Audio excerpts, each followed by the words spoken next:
तो हमारी आज की कहानी एक लड़के के बारे में जो होमोसेक्सुअल होता है, लेकिन उसकी मदर उसे सेक्स करना सिखाती है। सो अब इंट्रो काफी हुआ, चलिए आते हैं वीडियो पर दोस्तों वीडियो पे आने से पहले आपसे एक रिक्वेस्ट है कि आप लोग अपने वीडियो देखने का रिस्पांस जरूर दें, वीडियो को लाइक या डिसलाइक करके या फिर अपने ओपिनियन कमेंट में देके। हमारी मूवी का नाम है सेवेज ग्रेस, जो साल 2007 में रिलीज हुई थी। मूवी के स्टार्ट में हम बारबरा नाम की काफी ब्यूटीफुल लेडी को देखते हैं, साथ ही उसके हस्बैंड ग्रूक को देखते हैं। इन दोनों का एक बेटा भी है जिसका नाम टोनी है, लेकिन ग्रूक अपने बेटे टोनी को ज्यादा प्यार नहीं करता। वहीं उसकी माँ बारबरा टोनी को काफी प्यार करती है। अब ये दोनों लोग एक पार्टी में जाने के लिए रेडी होती हैं, लेकिन अपने बेटे के देखभाल के लिए वो मेड को घर पर ही रोक के जाते हैं। अब पार्टी में आने के बाद यहाँ के सारे आदमी बारबरा को ही देखते हैं, क्योंकि बारबरा सचमुच काफी हॉट एंड सेक्सी लग रही थी। फिर फाइनली बारबरा एक टेबल पे बैठ जाती है और अपने दोस्तों के साथ डिनर करती है, जहाँ बारबरा अपनी एक फ्रेंड सुमन से पूछती है क्या वो $10 मिलियन के लिए किसी इंसान का मीट खा सकती है, पर सुमन मना कर देती है। फिर बाद में बारबरा अपने हस्बैंड ग्रूक से पूछती है क्या वो $10 मिलियन के बदले सुमन के साथ सो सकता है, लेकिन ग्रूक बारबरा के इस क्वेश्चन का कोई आंसर नहीं देता। इवन उसे बहुत गुस्सा आता है। अब दोबारा से बारबरा ग्रूक से पूछती है क्या वो पार्टी के बाद मुझे किसी आदमी के साथ भेज सकता है, तो ग्रूक गुस्से से हाँ आप जा सकती हो। और होता भी ऐसा ही है। पार्टी खत्म होने के बाद बारबरा एक अनजान आदमी से लिफ्ट लेती है और उसके साथ चली जाती है, और ग्रूक अपने घर आ जाता है और लेट जाता है। अब रात में बारबरा घर आती है और टोनी को देखने के लिए झुकती है, पर ग्रूक उसे पीछे से काफी अजीब नजरों से देख रहा था।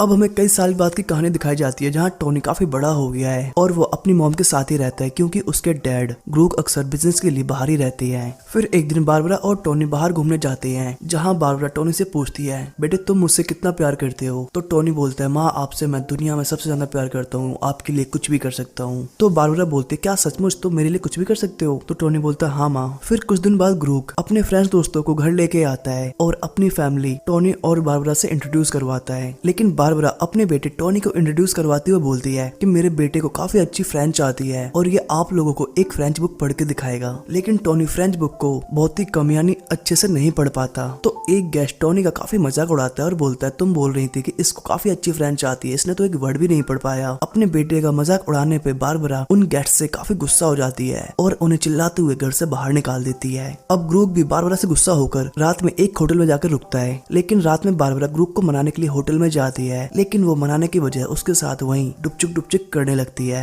यानी आप समझ गए वो क्या करने लगती है। सुबह ये दोनों लोग घर आते हैं तो देखते हैं कि टोनी के बिस्तर में कोई और लड़का सो रहा है और टोनी बाथरूम में नहा रहा है, लेकिन ये देख ग्रूक को काफी गुस्सा आता है। और यहाँ हमें पता चलता है कि हमारे टोनी भाई थोड़े से बीच के आदमी है, थोड़े क्या मतलब पूरे बीच के हैं। फिर हम कुछ सालों बाद का सीन देखते हैं, जहाँ टोनी अब बड़ा हो चुका है, मैच्योर हो चुका है, जो अपने दोस्त जैस के साथ एक बीच पे सुट्टा बार यानी एंजॉय कर रहा है और लड़कियों को ताड़ रहा है। फिर अगले दिन टोनी को उसे बीच पे ब्लैंका नाम की एक हॉट बंदी दिखाई देती है और ये दोनों लोग बात करते हैं, और बात करते हुए वो टोनी के साथ काफी क्लोज हो जाती है। फिर अगले दिन वो ब्लैंका के बारे में अपने पेरेंट्स को बताता है, तो बारबरा सोचती है कि फाइनली मेरा बेटा माचो मैन बन गया और वो भी अब पिचकारियों की धार मारेगा, और इसलिए बारबरा टोनी के इस कारनामे से काफी खुश होती है। वाह बेटा वाह, मौज कर दी। अब नेक्स्ट डे टोनी के पेरेंट्स ब्लैंका से मिलते हैं और उसे लेके पार्टी करने के लिए एक बार में जाती है, लेकिन पार्टी में ग्रुप ब्लैंका पर डोरे डालता है, यानी अपनी बेटी की गर्लफ्रेंड पर डोरे डालता है। जी हाँ। फिर रात को ये चारों लोग एक होटल में रुकते हैं, जहाँ टोनी और ब्लैंका एक ही रूम में सोते हैं, और रात को पहली बार टोनी भाई किसी लड़की के साथ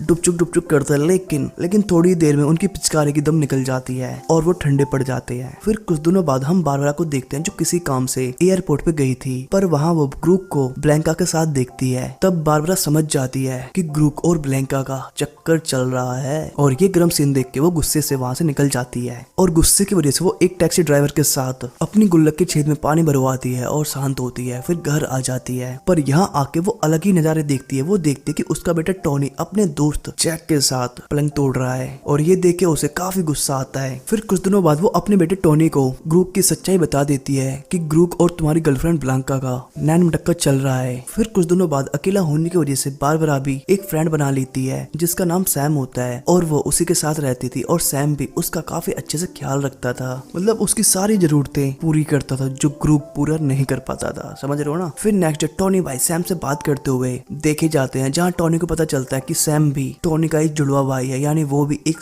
होमोसेक्सुअल है, समझ रहे हो ना, मतलब बीच का थोड़ा सा यहाँ हो सकता है, लेकिन बीच का कंफर्म है। फिर नेक्स्ट डे जब वो नहा के आता है तो वो बेड पे सैम और अपनी मॉम को देखता है, तो वो भी इस मोमेंट को एंजॉय करने के लिए उनके साथ में लेट जाता है। पर नेक्स्ट डे बारबरा सैम को अपने बेटे के साथ ऐसा करने के लिए काफी डांटती है कि तुझे मेरे बेटे के साथ ऐसा नहीं करना चाहिए। अब कहीं न कहीं टोनी अपने डैड ग्रूक को एक और मौका देना चाहता था, तो इसलिए वो एक लेटर लेके ग्रूक के घर जाता है और वो उस लेटर को बाहर मिट्टी में छिपाने लगता है। लेकिन ब्लैंका उसे ऐसा करते हुए देख लेती है और वो बाहर आती है, पर टोनी लेटर को वही मिट्टी में गाड़ के भाग जाता है। और इस लेटर में लिखा था कि डैड, हमें आपकी बहुत जरूरत है, प्लीज आप वापस आ जाओ। और इधर घर पे बारबरा एक पेंटिंग बना रही थी और पेंटिंग बनाते हुए वो रोने लगती है कि तभी उसके पास सैम आता है और उसे संभालते हुए ये दोनों लोग पलंग तोड़ क्रिया आरंभ कर देते हैं। इधर टोनी भाई जब घर आते हैं तो वो देखते हैं सैम और उसकी मदर लगे पड़े हैं, तो वो भी उनको ज्वाइन करता है और फिर ये तीनों लोग थ्रीसम खेलते हैं। फिर कुछ दिनों बाद सैम भाई को टोनी और बारबरा को छोड़ के दूसरे शहर जाना पड़ता है और भाई इन्हें बाय बोल के चले भी जाते हैं। पर काफी दिन बीतने के बाद बारबरा अकेले होने की वजह से डिप्रेशन महसूस करती है। इवन वो कई बार तो सुसाइड करने की कोशिश भी करती है, लेकिन टोनी उसे बचाने के लिए जल्दी से हॉस्पिटल ले जाता है। फिर नेक्स्ट डे ग्रूक और बारबरा की एक फ्रेंड टोनी से मिलने आती है।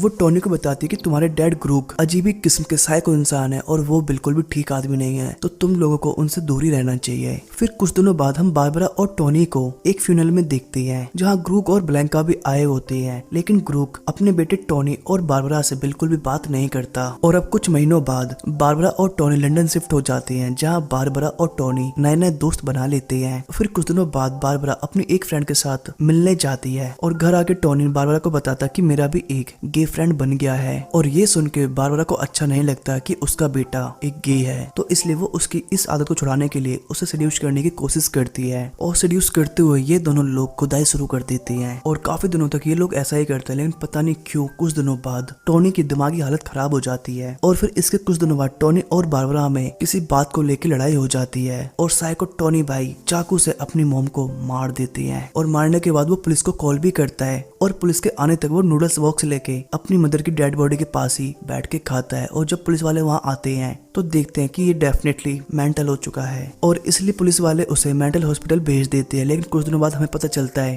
कि वहाँ टोनी ने सुसाइड कर लिया है और इस तरह इस मूवी का एंड हो जाता है।